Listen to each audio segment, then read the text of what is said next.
Irmawati. Hari ini saya akan menjelaskan tentang penggunaan CAD/CAM di dunia kedokteran gigi.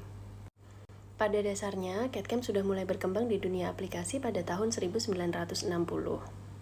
Kemudian dibawa ke dunia kedokteran gigi oleh Dr. Francois Duret pada tahun 1971.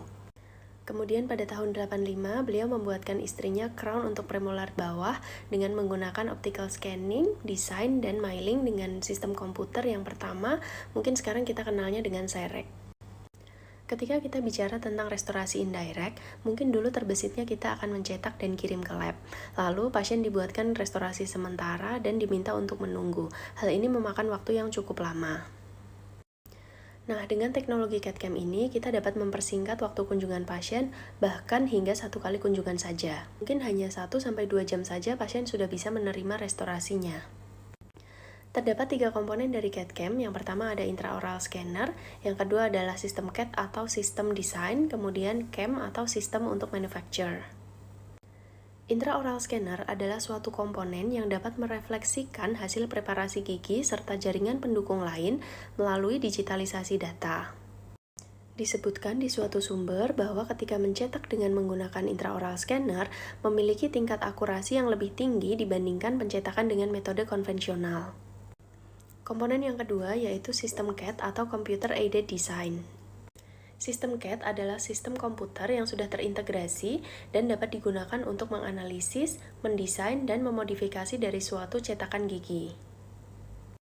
Dari sistem CAD, kita dapat mengatur bentuk, warna, dan ketebalan dari suatu restorasi yang kita ingin buat. Ada banyak sekali sistem CAD yang berada di pasaran. Di sini saya tidak akan membahas semuanya. Mungkin sebagai contoh saja, ada yang dikeluarkan dari Dentsply Sirona, yaitu InLab dan CEREC. Perbedaan dari keduanya yaitu pada sistem in-lab, CAD dan CAM-nya berada di laboratorium, sedangkan untuk intraoral scanner-nya berada di klinik gigi. Sedangkan untuk CEREC sendiri memungkinkan adanya chairside system, sehingga dari proses scanning, desain, dan manufacture berada dalam satu atap yaitu di klinik gigi. Pada dasarnya, produsen CAD/CAM itu menciptakan 2 sistem yang berbeda, ada yang sistemnya open, ada yang close. Pada sistem open, memungkinkan dokter gigi dan lab menggunakan 2 merek yang berbeda. Misalnya pada dokter gigi menggunakan intraoral scanner merek A, kemudian pada lab menggunakan CAD/CAM merek B. Jika sistemnya sama-sama open, maka dapat diintegrasikan. Sedangkan pada sistem close, hanya memungkinkan adanya integrasi dari merek yang sama. Kemudian komponen yang ketiga adalah sistem CAM atau Computer Aided Manufacture, yaitu penggunaan komputer untuk mengontrol dan mengelola dari suatu kegiatan produksi. Pada dasarnya, ada banyak sekali material yang dapat digunakan pada sistem CAD/CAM ini, dan justru akan mempermudah ketika adanya material baru, itu dapat digunakan dalam CAD/CAM. Namun, kelemahannya pada sistem chairside tidak semua material ini dapat digunakan. Untuk material apa saja yang dapat digunakan pada sistem chairside akan dijelaskan pada slide setelah ini. Terdapat 3 sistem penggunaan CAD/CAM yaitu chairside system, lab-side system, dan centralized system.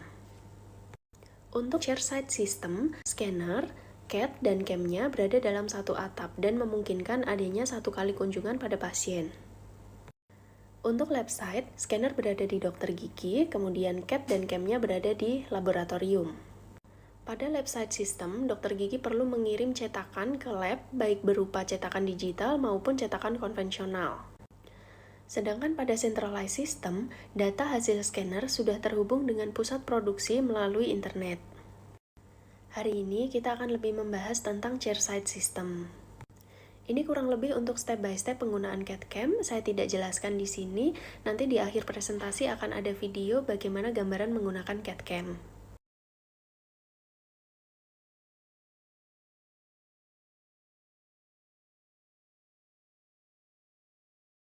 Ini adalah beberapa material yang dapat digunakan di chairside system. Di antaranya yaitu resin komposit, seramik, zirconia, resin, lithium disilikat, dan feldspathic, dan leucid reinforced ceramic. Setiap material memiliki kelebihan dan kelemahannya yang perlu disesuaikan dengan kebutuhan pada pasien. Untuk kelebihan dari chairside system, yaitu yang pertama memungkinkan adanya single visit treatment, sehingga total chair time dapat dikurangi. Yang kedua, yaitu data disimpan secara digital, di mana hal ini akan sangat saving tempat, saving waktu, dan tidak ada resiko untuk pecahnya suatu model. Yang ketiga, yaitu dokter gigi dapat mengontrol secara penuh proses produksi, dari mencetak, desain, hingga proses produksi itu berada dalam pengawasan dokter gigi. Kemudian, efektivitas dan produktivitas dari suatu klinik akan naik. Tentu saja hal ini akan dicapai setelah learning session-nya sudah dilewati. Untuk penggunaan teknologi yang baru atau dalam hal ini CAD/CAM, perlu adanya masa pembelajaran, baik bagi dokter gigi, bagi perawat, maupun bagi technician. Kemudian yang terakhir, kepuasan pasien secara psikologis akan meningkat. Dengan teknologi ini, memungkinkan pasien dalam satu kali kunjungan saja sudah menerima hasil restorasinya.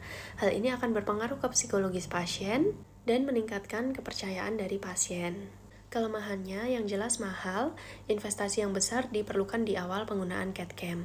Tentu saja untuk menggunakan CAD/CAM harus mempertimbangkan bagaimana target market dari suatu klinik. Yang kedua, preparasi gigi perlu mempertimbangkan bagaimana keterbatasan dari sistem mailing suatu merek CAD/CAM. Kemudian adanya keterbatasan material yang dapat digunakan, perlunya suatu training khusus dan waktu dalam adaptasi. Kemudian untuk alat atau mesin itu tentu perlu di maintenance dan dikalibrasi.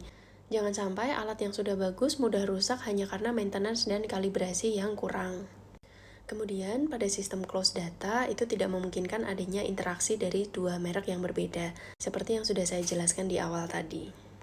Kemudian bagaimana menyeleksi suatu kasus dapat dikerjakan menggunakan sistem ChairSide atau One Visit. Syaratnya yaitu adanya proper anterior guidance, adanya kondisi oklusal dan gingiva yang sehat, tidak melibatkan terlalu banyak gigi atau unit karena keterbatasan dari blok material itu sendiri, kasus setidaknya supragingival atau equigingival, kemudian tidak adanya temporomandibular disorder dan kebutuhan estetik yang tidak terlalu tinggi. Nah, ini beberapa referensi yang saya gunakan. Kemudian kita akan melihat bagaimana penggunaan CAD/CAM dari awal sampai insersi. Pertama, dilakukan anamnesis dan pemeriksaan klinis, lalu ditentukan restorasi apa yang akan digunakan, bahannya apa, dan desainnya seperti apa. Kemudian, dilakukan preparasi sesuai dengan desain yang telah ditentukan. Lalu, dilakukan pengambilan gambar atau scanning. Scanning minimal melibatkan satu gigi di posteriornya dan satu gigi di anteriornya. Scanning tidak boleh dilakukan dalam kondisi gingival yang basah, sehingga harus dikeringkan. Lalu pengambilan gambar meliputi dari sisi bukal, oklusal, dan palatal. Bagaimana kondisi gigitan juga harus terrecord. Lalu pada CAD komputer akan muncul bagaimana cetakan gigi tersebut. Lalu kita dapat mendesain bagaimana bentuk, ketebalan, dan warna dari gigi yang akan kita buat. Pada step ini harus benar-benar teliti agar didapatkan restorasi yang baik. Dari sistem ini kita juga dapat mensimulasikan bagaimana kondisi oklusi dari gigi pasien. Kemudian dilakukan pemilihan blok material yang sesuai dengan kebutuhan klinis. Blok dimasukkan ke dalam milling machine dan di dalam milling machine terdapat bur yang akan membuat restorasi sesuai dengan desain. Jenis dan jumlah bur berbeda-beda tergantung dari jenis produk.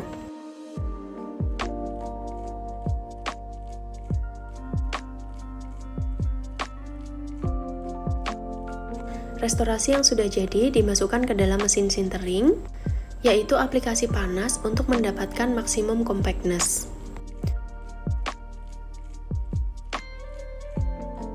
Kemudian restorasi yang sudah jadi dilakukan sementasi sesuai material yang digunakan. Mungkin itu saja penjelasan CAD/CAM dari saya hari ini. Kurang lebihnya saya mohon maaf. Terima kasih dan wassalamualaikum warahmatullahi wabarakatuh.